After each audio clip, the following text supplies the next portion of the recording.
Millionaire cut off his pregnant wife's credit cards, then took his mistress on a luxury vacation. They say money changes everything, but what if it changes you so profoundly that it becomes your ultimate downfall? Picture a luxurious Manhattan penthouse overlooking the city's glittering skyline, where Donovan Ashford, a millionaire investment guru, leads a life of privilege. At his side until recently was his devoted pregnant wife, Cassandra, radiant and hopeful for the future. But beneath the glow of gold and marble lies a chilling secret. Donovan has just cut off Cassandra's credit cards without warning, leaving her stranded and vulnerable. Little does he know, what follows will be a chain of betrayals, revelations, and devastating karma no amount of money can avoid. Donovan Ashford had once been a source of endless fascination for gossip columns. Growing up in an affluent family, he inherited not only a robust trust fund, but also uncanny charisma and the insatiable drive to expand the fortune he was born into. He was the kind of man who married in a flurry of paparazzi flashes and socialite buzz. His wedding to Cassandra Street James, a rising star in Manhattan's fashion scene, had been the talk of the season. Their romance was steeped in all the markers of high society: lavish parties at the Plaza Hotel, exclusive yacht soirees, and philanthropic galas. Yet beneath the veneer of sophistication, Donovan harbored a vindictive streak. He reveled in power plays, negotiations where he always emerged the winner both in business and personal relationships. Cassandra, by contrast, was gentle and unassuming. Despite her family ties to high society, she had been raised with a set of genuine values. She believed wholeheartedly in love, loyalty, and fairness. Even as her friends warned her about Donovan's rumored affairs and sometimes merciless approach to business, she chalked it up to gossip and jealousy. She saw his confidence as ambition and his sharp words as evidence of a focused mind.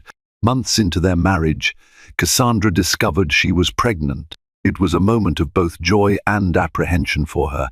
She didn't know how Donovan would react, as he had never truly expressed a desire to become a father. She told him the news during an intimate dinner at their penthouse, expecting a tearful, joyous reaction or at least a semblance of warmth. Instead, he merely pursed his lips, asked her if she was sure, and then excused himself to attend an urgent business call. It was a subtle omen. Soon, all illusions of marital bliss would begin to unravel. Life as a pregnant wife in the Ashford household was more isolating than Cassandra had imagined. Donovan had grown increasingly distant since she told him about the baby.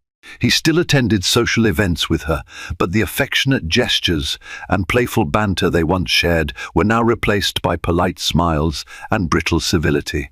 Their nights ended earlier, with Donovan often retreating to his separate study under the guise of handling urgent deals that simply couldn't wait. Cassandra tried to convince herself this was just a passing phase. Maybe Donovan was grappling with the impending responsibility of fatherhood. Perhaps it was a complex mix of fear and unspoken vulnerability. She tried to be patient, to show him that she was there for him no matter what. But as her belly grew, so did her suspicions. One evening, after a particularly uncomfortable gala where Donovan barely acknowledged her presence, Cassandra's pregnancy cravings had her scouring the freezer for mint chocolate chip ice cream. That's when her phone buzzed. A message from one of her old friends, Ingrid, flashed on the screen. "I saw Donovan at the Mark Hotel bar with some stunning brunette. Are you okay?" Cassandra's heart pounded. She didn't want to jump to conclusions, but couldn't ignore the image searing into her mind, the possibility of Donovan sharing whispered secrets with another woman in one of Manhattan's most exclusive hotel bars. She told herself maybe it was just a business associate, but Ingrid was never one to exaggerate. Sleep came slowly that night. The next morning, when Cassandra tried to clarify with Donovan, he brushed it off. "I meet plenty of people for business," he said, stifling a yawn. She considered pressing him, but she knew from his stony expression that her questions were unwelcome. Another seed of doubt was planted, silently growing in the darkness of her lonely nights. Still, she never imagined things could spiral to the extent that he'd cut her off financially. Not until it happened. The moment Cassandra realized her credit cards were suddenly invalid was as ordinary and jarring as any daily task. She had decided to pick up some baby necessities from Bergdorf Goodman, eager to nest and ensure her future child's comfort. Standing at the register with arms full of soft blankets and newborn outfits, she handed the shiny platinum card to the cashier with a friendly smile. The cashier slid it, frowned, and quietly said, "I'm sorry, Miss S. Ashford. It seems the card has been declined. Would you like to try another?" Mortified, Cassandra quickly offered another card. Declined. She tried a third, but the result was the same. A flush of embarrassment burned her cheeks. An older woman in line behind her recognized her face after all. The Ashford name was not unknown in certain circles, and offered a sympathetic glance.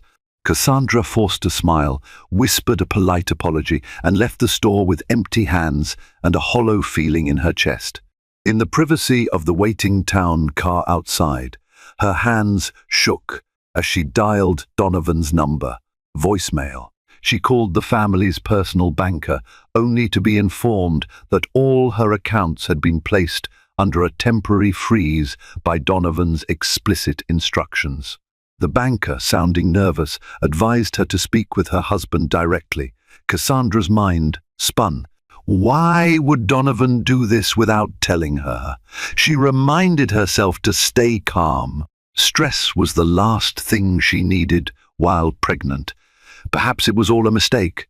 As the driver navigated the congested streets back to their penthouse, Cassandra stared out the window in stunned silence.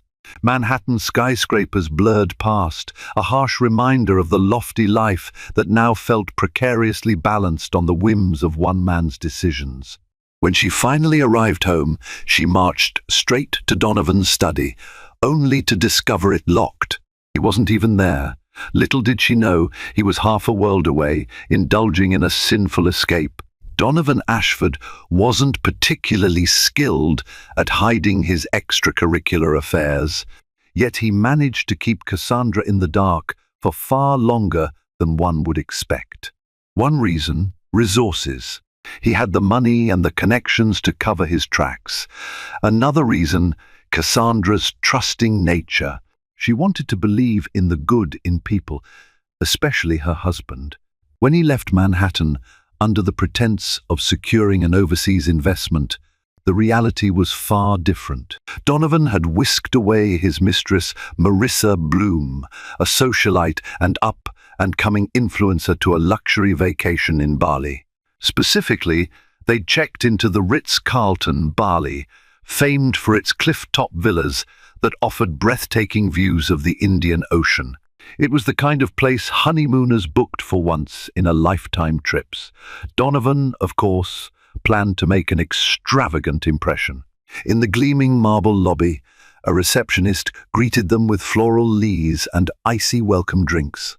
Marissa twirled into Donovan's arms, snapping selfies against the sunset backdrop. She wore a diamond tennis bracelet that he'd gifted her on the flight over, a piece she flaunted unapologetically. Donovan soaked in the attention. Adrenaline spiked through him at the thought of how scandalous it all was, spoiling his mistress while leaving his pregnant wife in Manhattan to fend for herself. Donovan chose to freeze Cassandra's credit lines right before boarding the plane, hoping to send her a clear message about who held the power in their marriage. It had become a twisted game for him, a test to see just how far he could push her. He knew she was pregnant. He also knew she had nowhere else to turn in this critical time. What he didn't anticipate was how swiftly the seeds of his own undoing would be sown. Temptation, betrayal, and fate are an unstoppable trio when they decide to converge. And in Donovan's case, the countdown to karmic retribution had already begun. Cassandra felt as though the walls of the penthouse were closing in on her. She tried calling Donovan's phone again, but it went straight to voicemail. Trying not to panic, she paced the living room, her mind whirring with questions and anxieties. Yes, she had her own limited savings from her previous fashion gigs, but it was meager compared to the lifestyle Donovan had encouraged. Most of her finances had been merged into their joint accounts when they married. That, she realized with chilling clarity, was a critical error. Anxiety gnawed at her. Her pregnancy was in its second trimester, a time when her stress levels were supposed to be minimized. She remembered the doctor's warnings about hypertension and the toll that chronic worry could take on both mother and child. With every unanswered call and text, her anger at Donovan deepened, clashing with the heartbreak she felt over his betrayal. She confided in her closest friend, Mia, whose fury was immediate. "He froze your credit cards while you're pregnant, then disappeared." "Cassandra, this is emotional abuse," Mia said, her voice trembling with indignation. Mia insisted she move out for a few days, at least to clear her head. However, Cassandra was terrified of leaving her home. Something about her upbringing, her sense of marital duty, and her fragile hope that Donovan might return with an explanation or even an apology kept her rooted. The next day, when no sign of Donovan materialized, Cassandra visited her obstetrician. With tears brimming in her eyes, she confided in the doctor about her escalating stress. He recommended rest, calm, and a stable environment. She managed to settle her outstanding medical bills with the help of her personal emergency fund, which felt both humiliating and empowering. She didn't want to rely on Donovan for her prenatal care. The thought made her blood boil. Meanwhile, Cassandra told herself she needed to think logically. She had to plan for the future. On the ride home from the clinic, she drafted a mental list: find a lawyer, contact a financial advisor, and reach out to her family people she had always avoided worrying, but now needed more than ever. Marissa Bloom was not a woman to be overlooked. She possessed an uncanny knack for capturing people's attention, especially wealthy men. A former runway model turned social media influencer, she prided herself on her ability to spin stories that captured luxury and exclusivity. When Donovan walked into her orbit 6 months prior at a charity auction, she recognized him as the perfect opportunity for more than a mere fling. In Bali, her star shone brighter than ever. She live-streamed the lavish villa suite at the Ritz-Carlton, showcasing exquisite sunsets and sumptuous 5-course dinners. Donovan indulged her at every turn: private spa treatments, exclusive yacht excursions, and even a personal driver to ferry them to hidden waterfall spots for romantic rendezvous. Marissa milks these opulent moments for her social media channels, her following skyrocketing with each post. She added the hashtags #VaqueGoals and #JetSetLife to tantalize her growing audience, all the while carefully masking Donovan's face to maintain a semblance of discretion. Behind her charming smiles, Marissa was constantly taking the measure of Donovan, calculating just how far she could push him to secure a future for herself. She listened closely when he talked about new business ventures, corporate expansions, and investment deals. And while Donovan reveled in the romance of the trip, Marissa's mind raced with possibilities. Could she solidify her position? Could she somehow transition from the other woman into Donovan's main focus and main beneficiary? The more Donovan drank in her presence, the more unguarded he became. Over candlelit dinners, he boasted about his latest coup, freezing his wife's accounts to remind her who held the power. Marissa hid her surprise behind a dazzling smile, filing away that important detail. If Donovan was this ruthless with his own wife, she wondered how far that ruthlessness might extend if their relationship ever soured.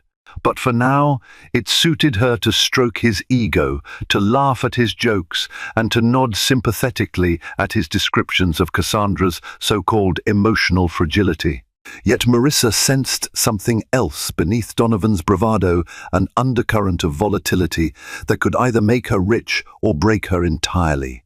Cassandra's father, Henry Street, James, was an old money gentleman known for his stern, quiet dignity and unwavering moral compass. Though he had his reservations about Donovan from the start, he'd never interfered directly with his daughter's choices. Everyone has their path, he had once told Cassandra. But if you ever need me, I'll be there. Over the phone, Cassandra relayed the full extent of her troubles, the frozen credit cards, Donovan's disappearance, and her fears about the future of their marriage. Henry's reaction was calm, but she sensed the tension building in his measured breaths. After listening, he spoke in a near whisper. "Come to the estate, Cassandra. We need to talk in person." Cassandra, emotionally drained, decided to take her father up on his invitation. She travelled to the family's estate just outside Greenwich. The sprawling manor, nestled among immaculately tended gardens, was a familiar haven from her childhood, a place where she knew love was unconditional and support unwavering. Sitting across from him in the parlour, she poured out every detail she'd kept bottled up, including the rumours of Donovan's infidelity. Henry's mouth tightened. After a pause, he slid a manila folder across the antique mahogany coffee table toward her. "I asked a friend to do a little digging," he said softly. "Donovan has been funneling money into hidden international accounts for months now. Here are some preliminary bank statements from the Cayman Islands." Cassandra's world tilted. She thought she had been prepared for unpleasant surprises, but this was an entirely new level of betrayal. "He's moving money without my knowledge?" she asked, her voice trembling. "I'm afraid so," Henry replied. "This is serious, Cassandra. We need to protect you and the baby. We have to act quickly before more damage is done." She looked at him, tears welling in her eyes. This was no longer a petty marital dispute. Donovan's actions were systematically cornering her into financial oblivion. "What do we do?" she whispered. Henry's gaze was resolute. "We start by making sure he can't touch whatever resources you have left." Donovan's phone buzzed while he lounged by the private pool in Bali, sipping a top-shelf whiskey. He glanced at the screen and saw the name of his corporate attorney, Alec Grant. Initially, he considered letting it go to voicemail, but the attorney was persistent, calling again and again. Donovan excused himself from Marissa, who feigned a pout, and walked a few steps away to take the call. "What is it, Alec?" Donovan asked, irritation creeping into his voice. He had come here to escape responsibilities, not to juggle them. Alec's tone was clipped. "Cassandra's father retained counsel. They're filing a motion to unfreeze the funds you blocked. They're also looking into your offshore accounts. This is escalating quickly." Donovan bristled. "Let them try. Nothing they do can dismantle what I've built. The accounts are in my name." There was a slight pause. "They're also claiming breach of fiduciary duty within the marriage, Donovan. And there's talk of emotional distress." Henry Street, James is no small name in the legal and social circles. A rush of hot anger welled up. He had grossly underestimated his father-in-law's reach. Henry was known for his impeccable reputation and philanthropic endeavors, both of which gave him significant clout. Still, Donovan believed in his own cunning. He had orchestrated countless complex deals. He could handle a meddling father-in-law and a pregnant wife. "Stall them. I'll deal with it when I get back," he growled. He ended the call abruptly, ignoring Alec's request for more specifics. Setting the phone aside, Donovan returned to Marissa with a forced smile. He wouldn't let Henry Street James spoil his vacation. He had more pressing matters to attend to, like the finalization of a new business venture that he was bankrolling with his hidden funds. The plan was to buy into a high-yield import-export operation in Southeast Asia, one that promised enormous returns. Donovan flashed his mistress a confident grin. He wasn't about to let anyone block his path, and as far as he was concerned, Cassandra could wait. Confusion and sadness gave way to determination as Cassandra realized that the more she waited in agony, the more Donovan would exploit the situation. With her father's backing, she decided to seek legal counsel from Catherine Lowry, a renowned family law attorney who had won high-profile cases involving the wealthy elite. Sitting in Catherine's sleek midtown office, Cassandra felt a mixture of hope and fear, but mostly a growing resolve. Catherine listened carefully, her no-nonsense demeanor radiating competence. She asked pointed questions about the finances, the timeline of Donovan's suspicious behavior, and the details of their prenuptial agreement, if one existed. Cassandra explained that Donovan had insisted they sign no prenup, a fact that now seemed more like a trap than a romantic gesture. "That could actually work in your favor," Catherine remarked, tapping her pen against a legal pad. "But we need to move quickly. Have you given any thought to a legal separation or divorce filing?" Cassandra swallowed hard. The words hung in the air like a final bell toll. I'm not sure," she admitted. "Part of me wants to give him the chance to explain. But after everything he's done, I'm not sure I can forgive him, especially with a baby on the way." Catherine nodded. "We'll pursue immediate financial relief through the courts. I can file for spousal support and a freeze on Donovan's ability to move more assets offshore. In the meantime, you should also consider a protection order if you feel threatened." It was a lot to process, but Cassandra felt a steadiness in her chest that she hadn't felt in weeks. For the first time, she was taking action instead of passively waiting for Donovan to return. "Yes," she said softly, "let's do it. Let's protect my child and me."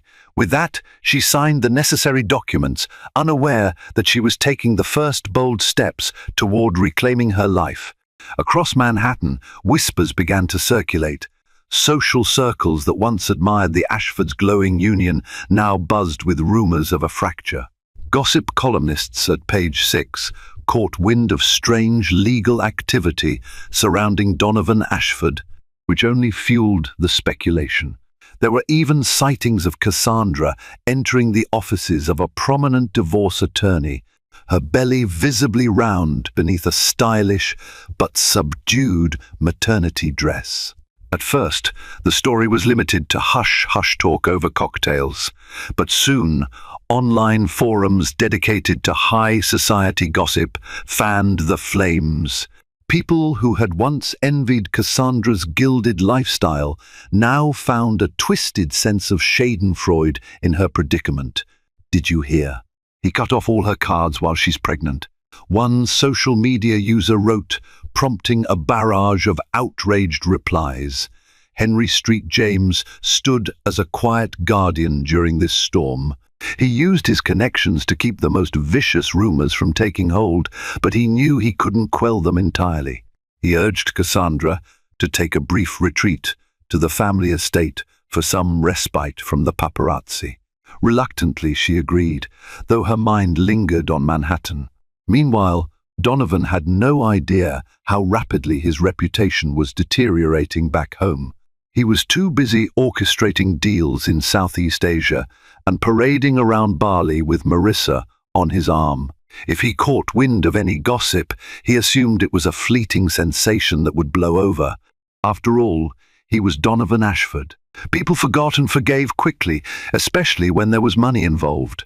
Marissa, on the other hand, was keenly aware of the social media chatter. Her influencer network reached every corner of the internet. She saw the rumors and carefully calculated her next move. She reassured Donovan that everything was fine, while privately collecting screenshots and storing them away like ammunition. Who knew when she might need a leveraged exit plan? Underneath the glitz and tropical sunshine, fault lines were growing. Donovan's empire, financial, marital, and social, stood on the brink of collapse. All it would take was one unfortunate push to send everything tumbling down. Back in Manhattan, Cassandra was jarred out of a light nap by the doorbell's shrill chime. Expecting perhaps one of her father's assistants or another legal courier, she carefully rose to her feet, one hand on her belly, and shuffled to the door of the penthouse. She opened it to find a uniformed courier holding a small package. "For Miss S. Cassandra Ashford," he announced, requesting her signature on a digital pad. With a polite nod, he handed over the package and departed. Inside, Cassandra set the unmarked box on the kitchen counter. Her heart fluttered with nervous curiosity. She'd already received countless legal documents and threatening letters from Donovan's associates, but this package was different. No return address, no business card. Carefully, she unsealed it. Inside was a sleek folder, and within that folder were photographs. She flipped through them, her eyes widening in disbelief. Photo after photo showed Donovan arm in arm with Marissa in Bali, laughing over a romantic dinner, posing in front of a cliffside pool, strolling along a pristine beach under starry skies. Whoever took these pictures must have been following them discreetly, capturing intimate moments that left no doubt about the nature of their relationship. At the bottom of the stack, a single slip of paper read, "You deserve to know the truth." From someone who believes in justice. Cassandra's breath caught in her throat. A mixture of anger, heartbreak, and relief coursed through her. Finally, undeniable proof of Donovan's affair, evidence that she wasn't imagining his treachery. Her fingers trembled as she carefully placed the photos back into the box. She felt strangely validated and yet profoundly hurt. Tears pooled in her eyes, but she refused to let them fall. She had wasted enough tears on Donovan. In that moment, something inside her shifted. She resolved that she would no longer be the passive, compliant wife. The time had come to confront Donovan's betrayal legally, financially, and if necessary, publicly. Within days of receiving the damning photographs, Cassandra and her attorney, Catherine Lowry, launched their legal offensive. First, they filed for spousal support and immediate unfreezing of marital assets in a family court. Accompanying their motions was a thick packet of evidence, including the photos of Donovan and Marissa, witness statements from staff who could attest to Donovan's absence and controlling behavior, and banking records that highlighted his suspicious offshore transfers. The media lapped it up. Tabloid headlines screamed, "Ashford scandal, pregnant wife strikes back." Online gossip channels buzzed with outrage, with many condemning Donovan's audacity. A few cynics tried to twist the narrative, implying Cassandra was a gold digger who couldn't handle the strains of high society. But the public largely rallied around the pregnant woman who had been so callously discarded. Catherine also reached out to Donovan's legal team, demanding that Donovan's presence be required in Manhattan for a court hearing. Initially, they tried to stall, claiming he was on a critical business trip, but a judge swiftly mandated that Donovan appear within a specified time frame to address the spousal support and asset freeze requests. Failure to do so could result in contempt of court charges. For Cassandra, these days were a whirlwind of depositions, affidavit signings, and strategy sessions. Yet, amidst the chaos, she felt a sense of empowerment that surprised her. She was no longer the naive wife waiting for scraps of attention from a dismissive husband. She was fighting for her dignity and for her unborn child. In Bali, Donovan received a flood of urgent messages from Alec Grant, urging him to return. Enraged, Donovan threw his phone onto a plush lounge chair, cursing under his breath. He'd planned to finalize his big Southeast Asian deal. Now he had to fly back to Manhattan to defend himself against a ridiculous lawsuit from his own wife. Marissa observed his outburst with feigned concern, silently measuring how this might benefit her in the long run. Reluctantly, Donovan booked the earliest flight back to New York, bracing himself for a battle. He arrogantly believed he could still control. When Donovan Ashford landed at JFK, the crisp New York air felt hostile compared to Bali's balmy breezes. He made his way to the penthouse with a simmering anger that twisted his features into a scowl. The city's skyline, once a symbol of his power, loomed ominously, as if judging him for his transgressions. By the time he unlocked the front door, he'd rehearsed a litany of accusations to hurl at Cassandra. She was ungrateful. She'd blown everything out of proportion. She was humiliating him. But the moment he saw her standing in the living room, visibly pregnant, clutching a folder of legal documents, the words knotted in his throat. Cassandra's gaze was steady, a quiet determination shining in her eyes. "We need to talk," she said calmly. Her posture spoke volumes. She was no longer the meek wife who would bow to his intimidation. Donovan sneered, feigning nonchalance. "So it's true you filed a suit. You're going to drag our marriage through the courts like some reality show." She held up the folder. "I have proof of your affair, Donovan, and I have records of your financial maneuvers. You froze my accounts without warning, right after I got pregnant. For what? To humiliate me? To keep me dependent on you?" His eyes flicked to the folder. "You never would have understood my business decisions. You're too emotional. And as for the affair, I won't dignify that with a response." Cassandra's voice trembled with a mix of anger and sadness. "This child, our child, deserves better, and so do I." Donovan stepped closer, lowering his voice to a menacing whisper. "Don't push me, Cassandra. I can make your life even harder." She refused to step back. "You've already done your worst, Donovan. Now it's my turn to fight back." The room crackled with tension. In that heartbeat of silence, the power dynamic between them visibly shifted. Donovan clenched his fists, realizing too late that the woman he thought he had under his thumb had finally, irrevocably, slipped free. Marissa Bloom arrived in New York a few days later, discreetly taking a room at a 5-star boutique hotel downtown. Donovan had insisted she remain in Bali until things cooled off, but she sensed that the real opportunities lay in Manhattan, where the legal battle was heating up. She was done being the secret side piece. If Donovan needed her, she would make herself available, but on her terms. Over a quiet lunch at the hotel restaurant, she met with a friend, an entertainment lawyer, who also dabbled in reputation management. She slid a stack of photographs across the table, images of her and Donovan, some even more intimate than the ones Cassandra received. "I need a plan," Marissa said, swirling her wine glass absently. "A strategy to either align myself properly or to extricate myself profitably." Her friend smirked. "Blackmail? Or just a negotiation tactic?" Marissa shrugged elegantly. "Call it what you will. Donovan seems distracted, even cornered. If he's going down in court, I need to ensure I'm not going down with him. I want to secure my future." The friend leaned in, lowering her voice. "Donovan is entangled in numerous business deals. If some of those deals fail, you could be left high and dry unless you hold leverage. These pictures could serve that purpose." Marissa nodded, her eyes glittering. She hadn't told Donovan she was in New York, and she didn't plan to. Not yet, anyway. Let him focus on the looming court date. Meanwhile, she would position herself to gain the upper hand. After their meeting, Marissa returned to her room and compiled a digital folder. She typed out an email to Donovan, attaching a single photo, one of him kissing her on the beach in Bali. No text, just the picture.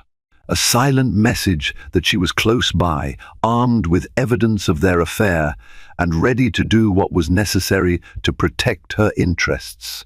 When she hit send, she felt a calmness wash over her. This was the game she played best, the game of power, secrets, and survival. Cassandra's days had fallen into a tense, repetitive pattern. Check in with her legal team, endure morning sickness at unpredictable hours, and make time for her prenatal appointments. Ever since Donovan cut her off and fled to Bali, her once glittering world now revolved around court documents, closed-door negotiations, and urgent calls with her father, Henry Street James. Yet, amidst this whirlwind, she found herself blessed with a small, loyal circle of allies who helped her stand stronger than she ever thought possible. Mia and Ingrid were her constant friends who provided both solace and strategy. Mia juggled her own busy schedule to meet with Cassandra almost daily, using her contacts in the press to shape a more accurate public narrative. She fed information to sympathetic journalists, painting a picture of a pregnant woman trapped by a vindictive husband, all while avoiding sensationalism that could harm Cassandra's case. Ingrid, meanwhile, proved invaluable in managing practicalities. She handled everything from scheduling to personal errands and never left Cassandra's side during doctor visits. When a wave of nausea or an onrush of tears hit, Ingrid was there, offering gentle words and a steady hand. But one afternoon, an unexpected voice reached out. Jameson Pierce, a talented fashion designer Cassandra had met a few years prior. They'd once exchanged playful banter backstage at a charity runway show. He had teased her about her unwavering kindness, warning that it could be both her greatest strength and her biggest vulnerability in a ruthless industry. Still, there'd always been mutual respect and a hint of professional chemistry. Over lunch at a sunlit Upper East Side cafe, Jameson studied Cassandra carefully, noting the weight she carried far beyond her pregnancy. She wore minimal makeup, and despite her designer coat, the strain in her posture was unmistakable. "I've been following the headlines," he began gently, drumming his fingers against a porcelain coffee cup. "I'm sorry for everything you're going through. I reached out because I believe there might be a silver lining here, even if it's hard to see." Cassandra exhaled slowly. "I appreciate that. But right now, it's tough to think about anything beyond surviving day by day." Jameson leaned forward, a spark of excitement in his voice. "You've put your fashion dreams on hold for Donovan, for the marriage, and now for your baby. But you have a reputation people in the industry still remember your debut collection for that small boutique line last year. You earned fans for your refined style and attention to detail. That goodwill hasn't vanished." She frowned, a little skeptical. "I just don't see how I can launch a whole new project while I'm wrapped up in this legal battle." With a reassuring smile, Jameson waved a hand dismissively. "Let me take on the heavy lifting. I have access to resources and business contacts who would love to work with you. And we can start small, maybe a limited maternity capsule collection or an online blog documenting your journey. If it resonates, we grow it into something bigger. You need independence, and this could be your stepping stone." The idea stirred a flutter of possibility in Cassandra's mind. For weeks, she'd been consumed by Donovan's betrayals and her own vulnerability, feeling like a spectator in her own life. Now, Jameson was handing her a chance to reclaim her identity. "I do love the idea," she admitted, her eyes lighting up for the first time in ages. "But there's still so much to untangle legally and financially." Jameson spread his arms wide, as though to embrace her doubts. "I'm not saying it'll be easy, but you're not alone. Mia and Ingrid can help with press releases. Your father has connections that could ease logistical burdens, and I'd handle the creative and managerial side until you're ready to take the reins. It won't solve everything, but it could reintroduce you to the world on your own terms, not Donovan's." Cassandra sipped her tea, considering each word. The mere thought of focusing on something she loved, fashion, ignited a small but powerful spark of hope. "Let's start brainstorming," she said softly, a smile tugging at the corners of her lips. "I'm tired of living in Donovan's shadow." Jameson's grin reflected her cautious optimism. That's the spirit. The world deserves to see what you can do, Cassandra, and so do you. They spoke for another hour, discussing possible brand names, design themes, and how to integrate her experience as an expectant mother into a relatable, empowering collection. By the time they parted, Cassandra's steps felt lighter. She clutched Jameson's business card as though it were a lifeline, aware that this budding plan was more than a career move, it was an assertion of her own resilience. Later that evening, as she curled up on her sofa, financial documents, legal files, and prenatal vitamins scattered around her, Cassandra realized that Donovan's power over her was no longer absolute. She had allies who believed in her, a father who stood ready to protect her, and her own untapped strength. If Donovan's cruelty had taught her anything, it was that she would never again allow herself to be so completely silenced. Her unborn child kicked softly, a reassuring nudge from within. Cassandra placed a hand over her belly and whispered, "We'll be okay." It wasn't just a mantra, it was a promise to herself, to her baby, and to the life she planned to reclaim. The day of the hearing arrived with a tension so thick it was palpable. The family court in Manhattan's lower courthouse became the stage where Donovan Ashford and Cassandra Ashford would play out their high-stakes drama.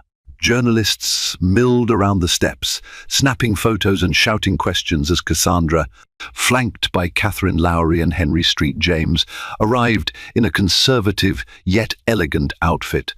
Despite the cameras, she carried herself with quiet poise, one hand protectively over her pregnant belly. Donovan arrived shortly after, accompanied by Alec Grant and 2 additional attorneys. His suit was immaculate, and he wore a cool expression that veered between arrogance and annoyance. As he strode by the reporters, he ignored every shouted inquiry. The tension in the hallway soared when Donovan and Cassandra locked eyes for the first time since their confrontation in the penthouse. Inside the courtroom, the proceedings began with arguments from both legal teams. Catherine presented a compelling case detailing Donovan's financial abuses, the sudden freezing of Cassandra's accounts, the offshore bank statements, and the photographs of his extramarital activities. She highlighted Cassandra's vulnerable state as an expectant mother with limited access to her own resources. Alec countered by portraying Cassandra as reckless with spending, suggesting that the credit freeze was a necessary measure to protect the family's finances. He danced around the infidelity issue, insisting that it was irrelevant to the immediate legal question of spousal support. Donovan stared stonily ahead, refusing to make direct eye contact with Cassandra. But the judge, an astute woman with a reputation for fairness, seemed unimpressed by Donovan's arguments. She zeroed in on the fact that Cassandra's credit lines were cut off without warning or legitimate cause. She questioned the validity of Donovan's rationale, noting that none of his so-called protections appeared in any prior financial discussions or prenuptial agreements. After hours of testimony and legal sparring, the judge called for a recess. The mood in the room was electric. Media outlets were already crafting their headlines. For Cassandra, it felt like the world was finally witnessing Donovan's cruelty, and for a moment, she allowed herself to feel the slightest glimmer of vindication. While Donovan fixated on winning the courtroom battle, a different crisis brewed behind the scenes, one that threatened his business empire. His major investment in Southeast Asia had hit a catastrophic snag. The import-export venture he bankrolled was facing allegations of fraud and money laundering. Regulators in 2 countries were investigating, freezing assets, and seizing records. Donovan's name surfaced prominently due to his hefty financial contributions. His phone lit up incessantly with calls from his partners, panicked messages about government raids and legal injunctions. Stress wrapped around him like a vice. Donovan had counted on this deal to position him for future expansions and massive returns, But now it was on the brink of collapsing. To make matters worse, the offshore accounts that Donovan believed were safeguarded had come under intense scrutiny thanks to Henry Street James's legal reach. Henry's contacts had flagged Donovan's name to international finance watchdogs, ensuring that his finances were under the microscope.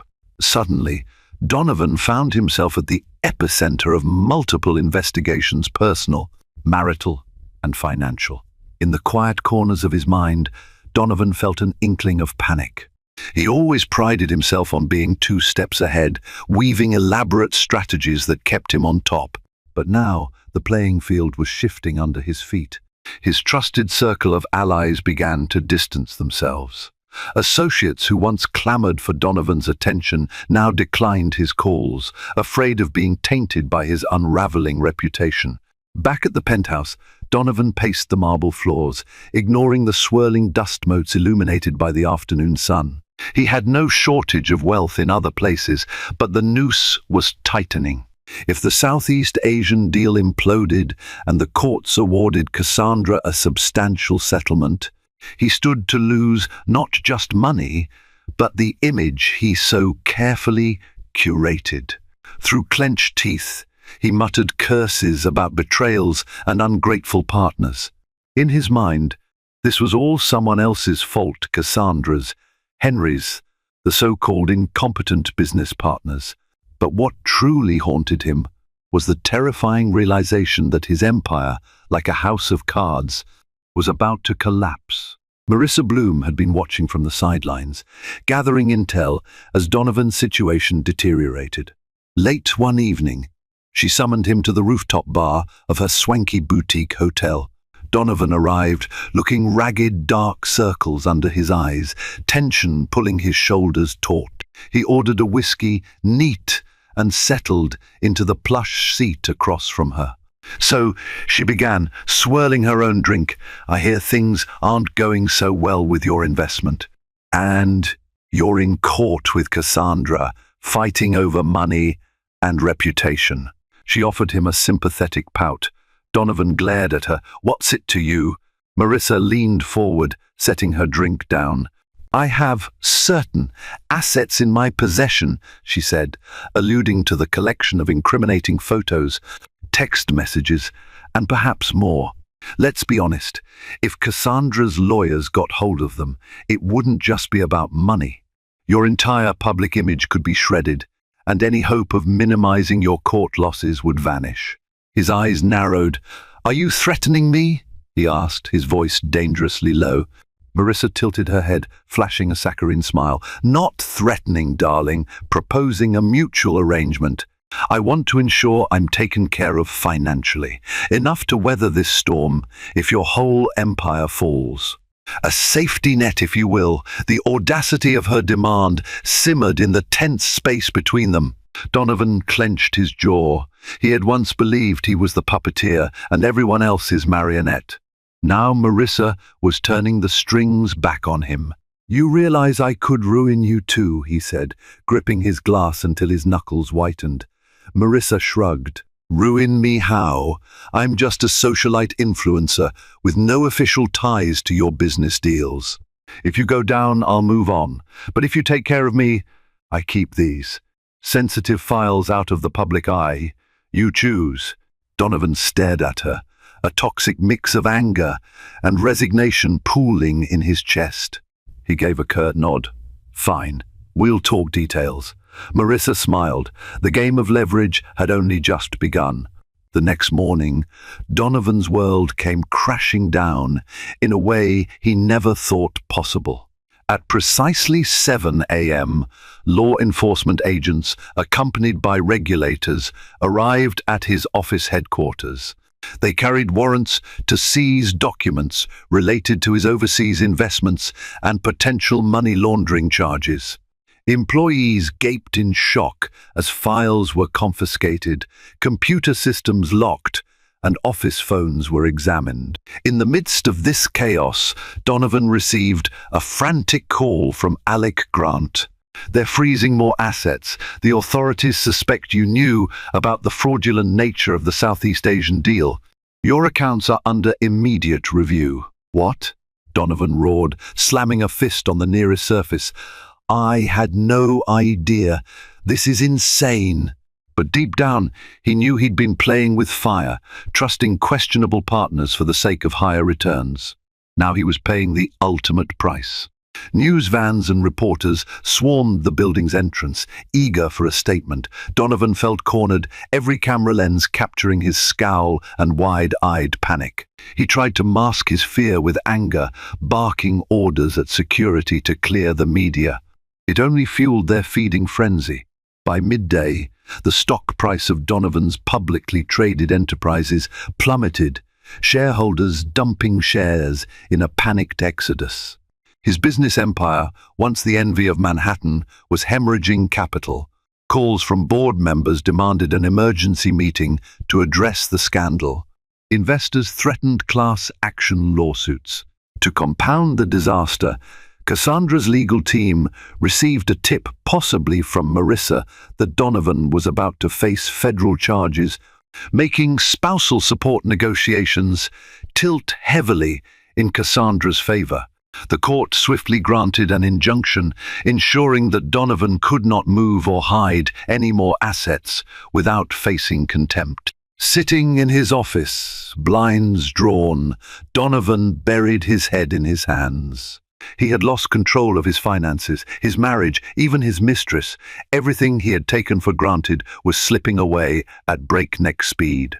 Across town, Cassandra learned of these developments through her lawyer, a strange mix of relief and sadness washing over her. He had reaped the whirlwind he'd sowed, and karma was proving merciless. In the weeks that followed, Donovan's downfall accelerated. Official charges of financial misconduct were filed, and a grand jury assembled to review his case. His once glamorous name now adorned headlines, linking him to scandal and potential jail time. Marissa quietly distanced herself, negotiating a discreet settlement for her silence. Even so, the tabloids caught wind of her existence, painting her as yet another symbol of Donovan's dubious character. While Donovan struggled under the weight of his crumbling empire, Cassandra walked a path toward healing and self-discovery. Buoyed by her father's unwavering support, she moved out of the penthouse and into a modest but beautiful apartment closer to her obstetrician. The space was small, but it felt like a sanctuary, her own space, free from the echoes of Donovan's control. She partnered with Jameson Pierce to begin conceptual work on a maternity fashion line, turning her heartbreak into creativity.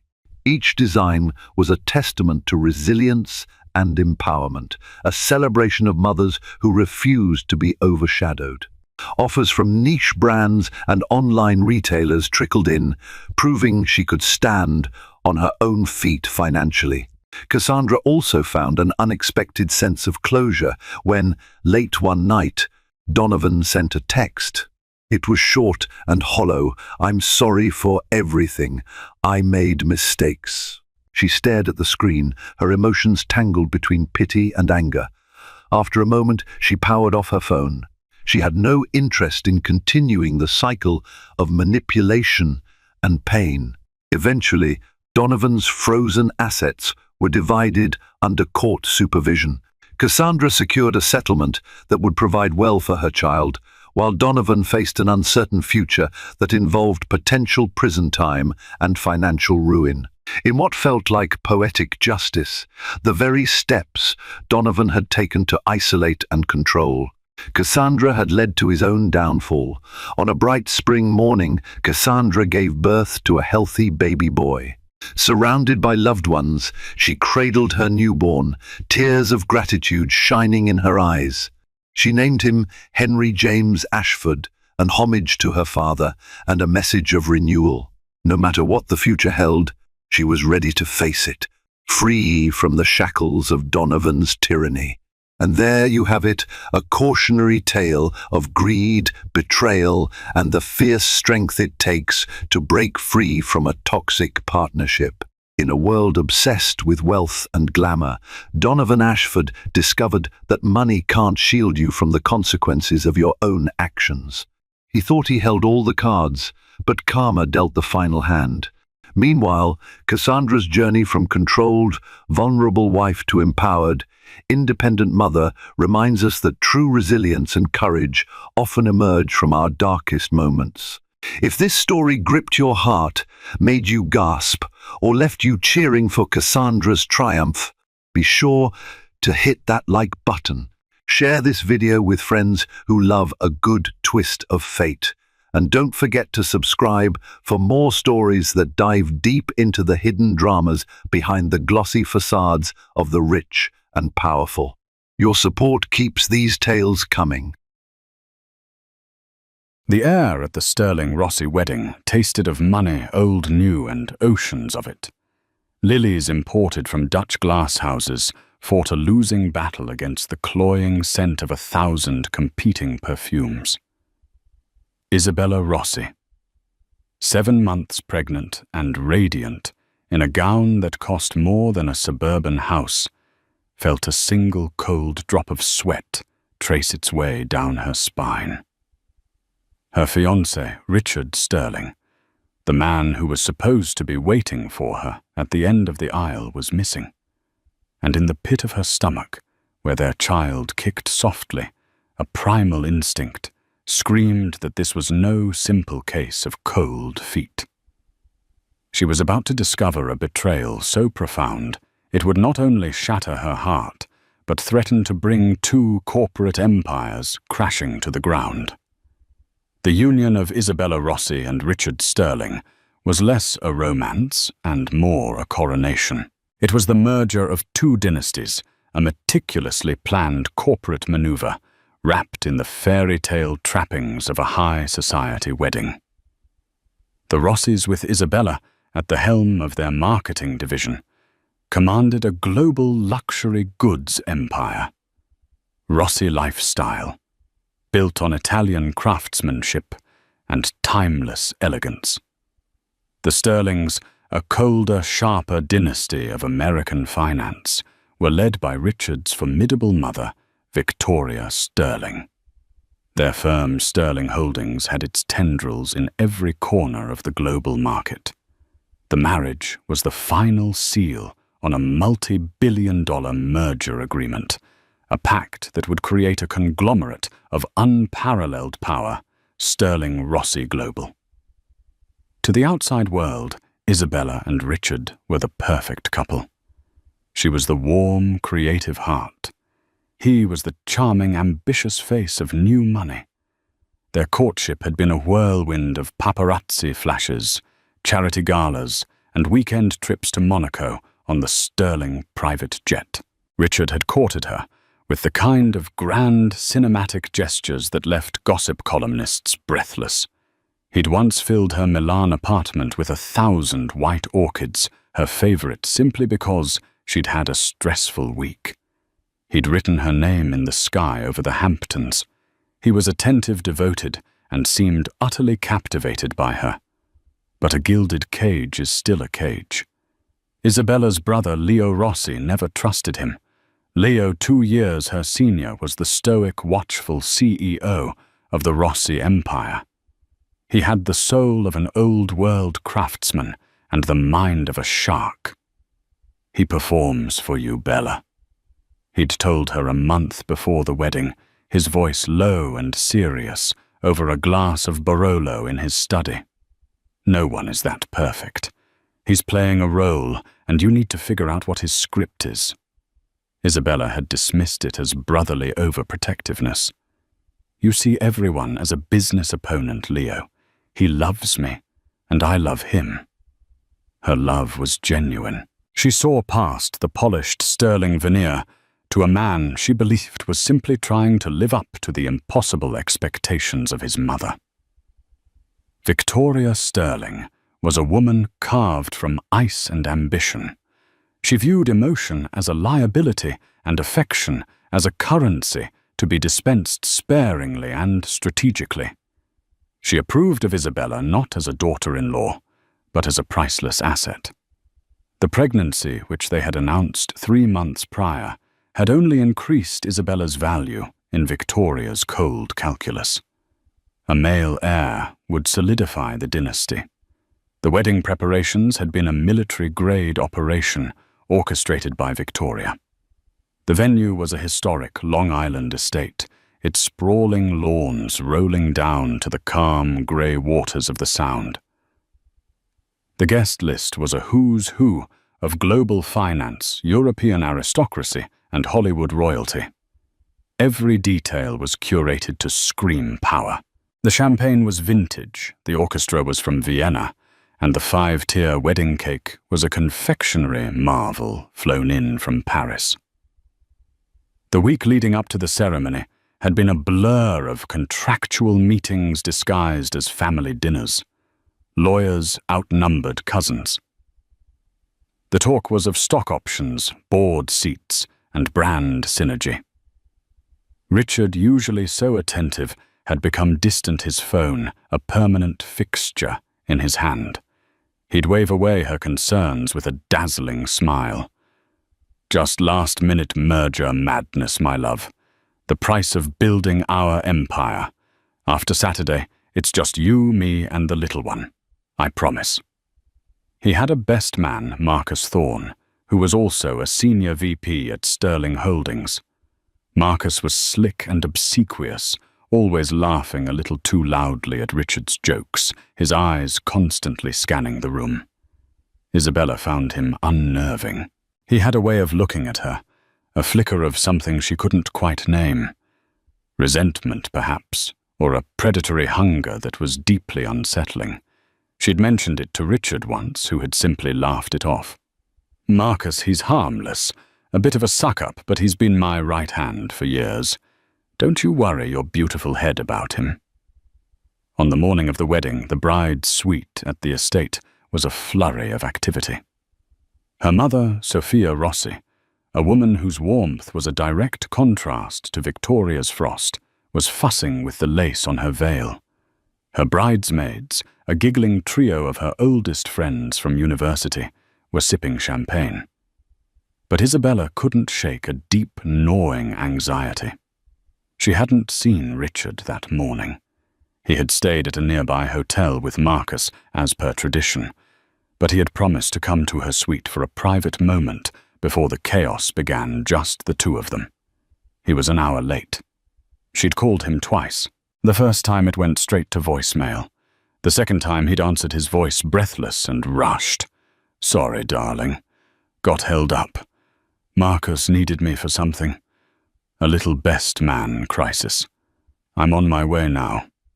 I love you." But there was a noise in the background, a faint feminine giggle. Before she could ask, he'd hung up. "Everything all right, Cara?" her mother asked, her gentle hands stilling on her shoulders. Isabella forced a smile. "Fine, Mama. Just nerves." But it wasn't nerves. It was a splinter of doubt lodged deep in her heart that was beginning to fester. She walked to the grand window of the suite, which overlooked the perfectly manicured gardens where hundreds of guests were already beginning to gather. She saw Victoria Sterling holding court near the grand floral arch, a triumphant queen surveying her kingdom. She saw Leo standing apart, his hands clasped behind his back, his jaw tight as he stared toward the main house. Their child chose that moment to give a strong, decisive kick. Isabella placed a hand on her stomach, a silent promise running through her. "I will protect you, always." The words were a vow, though she did not yet know the war she was about to declare. The drop of sweat completed its journey down her back, and the fairy tale began to curdle. The stage was set, the audience was waiting, but the leading man had gone off script, and Isabella was about to become the director of an entirely different kind of show. The minutes stretched into an eternity, each one taut with an unspoken tension that began to suffocate the joyous atmosphere of the bride's suite. The laughter of her bridesmaids became forced. The bubbles in their champagne seemed to die with a fizz of anxiety. Isabella's phone remained silent on the antique vanity, a sleek black mirror reflecting her perfectly made-up face, a mask of serene beauty that was beginning to crack at the edges. "He'll be here," her friend Jessica said, a little too brightly. "You know what grooms are like. Probably lost his cufflinks or something." But Isabella knew Richard. He was meticulously organized, a trait hammered into him by his mother. He didn't lose things. He didn't run late for appointments of this magnitude, not unless he was distracted. The wedding planner, a severe woman named Ms. Albright with a headset permanently attached to her ear, appeared at the door. "5 minutes, Ms. Rossi. Your father is waiting downstairs. The guests are seated." Her eyes darted around the room, noting the absence of the groom. A flicker of professional panic crossed her face before being ruthlessly suppressed. "He was supposed to be here," Isabella said, her voice quiet. "I'm sure he's on his way to the altar." Ms. Albright chirped, though her smile didn't reach her eyes. "Shall we?" Isabella took a deep breath, the boning of her custom-made gown feeling suddenly like a straitjacket. "I need a moment. Please. Just tell my father 2 more minutes." As soon as the door clicked shut, she looked at her brother's number and pressed call. He answered on the first ring. "Where is he, Leo?" she asked, dispensing with pleasantries. Leo's voice was grim. "I don't know. Marcus is out there by the archway, looking like the cat that swallowed the canary. He told me Richard was composing himself. Victoria is starting to look murderous, and not in her usual way." A new wave of nausea washed over her, this one having nothing to do with her pregnancy. "Leo, he called an hour ago. He said he was with Marcus. I heard a girl laugh." Silence on the other end of the line. When Leo finally spoke, all traces of forced calm were gone. His voice was cold steel. "Where are you, Bella?" "In the suite. They want me to start walking." "Don't move," he commanded. "Don't go anywhere.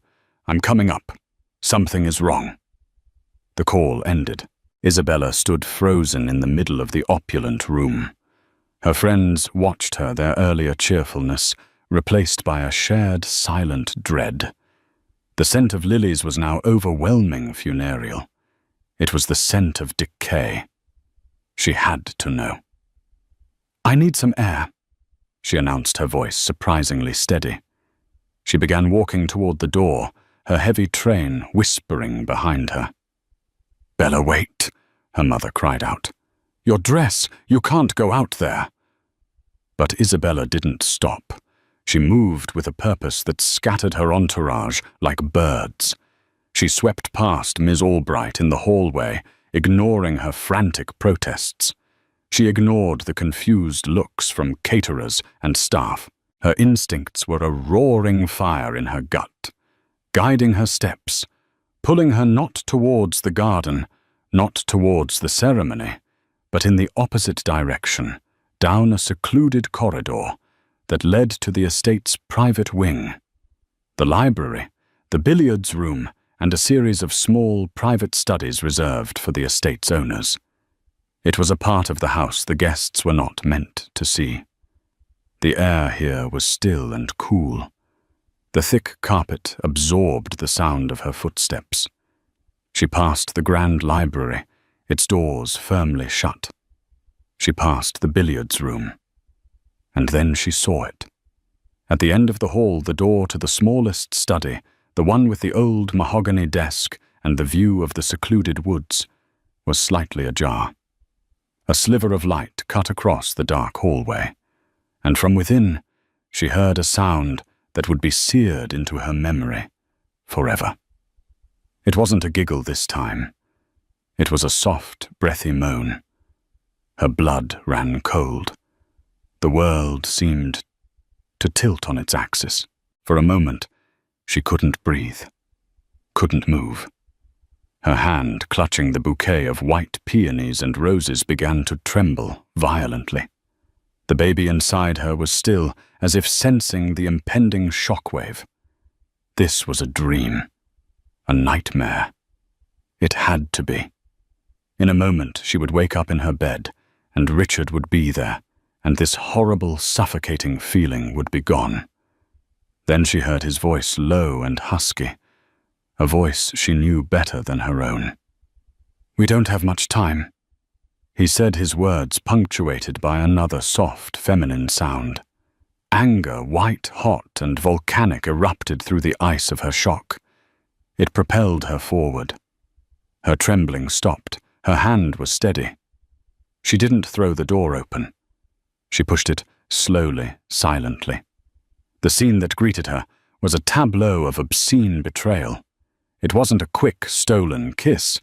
It was far, far worse. Her Richard, was there, his perfectly tailored wedding tuxedo jacket thrown carelessly over a chair. His bow tie was undone, hanging loosely around his neck, and his shirt was unbuttoned, revealing his chest. He was leaning against the large mahogany desk, and in his arms, her body pressed against his, was a woman. Isabella recognized her instantly. It was Scarlett Dubois, a junior analyst from Sterling Holdings, a pretty brunette with ambitious eyes whom Richard had once dismissed as eager but harmless. Scarlett's dress, a slinky emerald green number completely inappropriate for a morning wedding, was hiked up high on her thighs. Her hands were tangled in Richard's hair. Her lipstick, a garish shade of crimson, was smeared around her mouth. And on the desk, next to a half-empty glass of what looked like whiskey, sat Richard's phone. They hadn't seen her. They were lost in their sordid little world, just meters away from where their families, their friends, their entire world awaited their union. Isabella didn't scream. She didn't cry. A strange, terrifying calm washed over her. It was the calm of the eye of a hurricane, a pocket of absolute stillness before total devastation. She took one step into the room. The heel of her shoe clicked on the hardwood floor just inside the doorway. It was the only sound needed. Richard's head snapped up. His eyes widened first in confusion, then in pure, unadulterated horror. The color drained from his face, leaving him looking pasty and sick. He shoved Scarlett away from him so abruptly that she stumbled backward, nearly falling. "Bella." He choked out his voice, a strangled whisper. It's not what it looks like." It was the oldest, most pathetic cliché in the book, and it was the spark that lit the fuse. Isabella looked from his panicked face to Scarlett's, who was now staring at her with a mixture of fear and defiance. She looked at his undone shirt, at the smeared lipstick, at the jacket, lying discarded like a promise he'd just thrown away. Then her gaze fell to the phone on the desk. She said nothing. She simply turned and walked away. "Bella, wait. Please." Richard's desperate cry followed her down the hall. She heard him scrambling, fumbling to fix his clothes to chase after her. But just as he reached the hallway, another figure appeared, blocking his path. It was Leo. His face was a mask of thunderous rage. He had seen her face as she emerged from the corridor, and he had understood everything in an instant. "You are not taking one more step toward my sister." Leo snarled, his voice a low, dangerous growl. He placed a firm hand on Richard's chest, stopping him cold. Isabella didn't look back. She kept walking her back straight, her head held high. She walked past the confused staff, past Ms. Albright, who was now babbling into her headset. She walked to the grand staircase where her father, a kind man with a gentle face, was waiting for her, his expression a mixture of pride and confusion. "Isabella, what's wrong? Where have you been?" he asked, his voice full of concern. She looked at her father, the man who had always protected her, and for the first time a single tear escaped and traced a path through her perfect makeup. She wiped it away with the back of her hand. "The wedding is off," she said, her voice ringing with a clarity that cut through the air. She didn't wait for his response. She lifted the microphone from the small podium that had been set up for the officiant. Her hand was rock steady. She walked past the stunned string quartet, past the floral arch, and stood before the hundreds of seated guests. The murmuring crowd fell silent, their faces a sea of confusion. They saw a bride impossibly beautiful standing alone at the altar. They expected a tearful announcement of a delay. They expected an apology. They got a revolution. The silence that fell over the garden was absolute. It was a heavy, breathless void, filled only by the distant cry of a seagull and the rustle of leaves in the sea breeze. Hundreds of pairs of eyes were fixed on Isabella, a solitary figure in white against a backdrop of obscene floral abundance. In the front row, Victoria Sterling's face had tightened into a mask of confused displeasure. She started to rise a silent command for Isabella to step down, but a sharp look from Leo, who had now taken a position a few feet to his sister's right, froze her in place. Isabella's knuckles were white where she gripped the microphone. She could feel the baby, a tiny, innocent life, nestled safely inside her. That thought was her anchor. It was her strength. She wasn't just a jilted bride. She was a mother, protecting her child from a legacy of lies before it could even begin. She lifted the microphone to her lips. Her voice, when it came, did not tremble. It was clear, resonant, and carried the cold, hard weight of undeniable truth. "Good morning, everyone," she began, her gaze sweeping across the assembled crowd, deliberately avoiding Richard's family. "I want to thank you all for coming here today to celebrate what was meant to be a joyous occasion." A nervous titter went through the crowd. This was not the expected script. "I have a brief announcement to make," she continued, her voice gaining strength. "There will be no wedding today." A collective gasp rippled through the guests. Phones previously tucked away out of politeness began to emerge from pockets and purses. Victoria Sterling was now fully on her feet, her face ashen, her eyes shooting daggers at Isabella. The union between the Rossi and Sterling families, and by extension the merger between our companies, is hereby cancelled, effective immediately. This was no longer a personal drama. It was a corporate bombshell. Murmurs erupted into a low roar. Men in tailored suits began speaking urgently into their phones. The stock market wasn't open on a Saturday, but they knew the bloodbath that would ensue on Monday morning. "Bella, stop this!" Victoria's voice was a sharp, piercing shriek that cut through the noise. "You are hysterical. What is the meaning of this?" Isabella finally turned her eyes to Victoria. There was no fear in her gaze, only a chilling, profound pity. "You should ask your son, Victoria," she said, her voice dropping yet still carrying across the amplified system. "You should ask him what he was doing just a few moments ago in the estate's private study." At that moment, Richard finally appeared at the edge of the garden, skidding to a halt on the manicured grass. He had managed to straighten his clothes, but his face was a wreck of sweat and panic. Marcus Thorne was beside him, whispering frantically in his ear. Scarlett was nowhere to be seen, having evidently made a swift and cowardly exit. "Bella, don't do this," Richard shouted, his voice cracking with desperation as he started to push his way through the stunned guests. "Let's talk about this in private." "In private?" Isabella laughed, a short, sharp, bitter sound that held no humor. You mean like you and your mistress were just minutes before you were supposed to pledge your life to me, to our child?" The word mistress hung in the air, an accusation so vulgar and direct, it shocked the refined crowd into another stunned silence. The word child was a second blow twisting the knife of betrayal. Everyone knew she was pregnant. The crime was now doubled a sin against both a wife and a mother. Her eyes found Richard in the crowd. He froze, his face a mess of guilt and terror. "I believe the woman's name is Scarlett Dubois," Isabella announced, her voice precise and unforgiving. "She's a junior analyst at Sterling Holdings. For those of you on the board, you might want to review your company's policies on fraternization, especially when it involves the CEO-to-be actively cheating on his pregnant fiancée during his own wedding."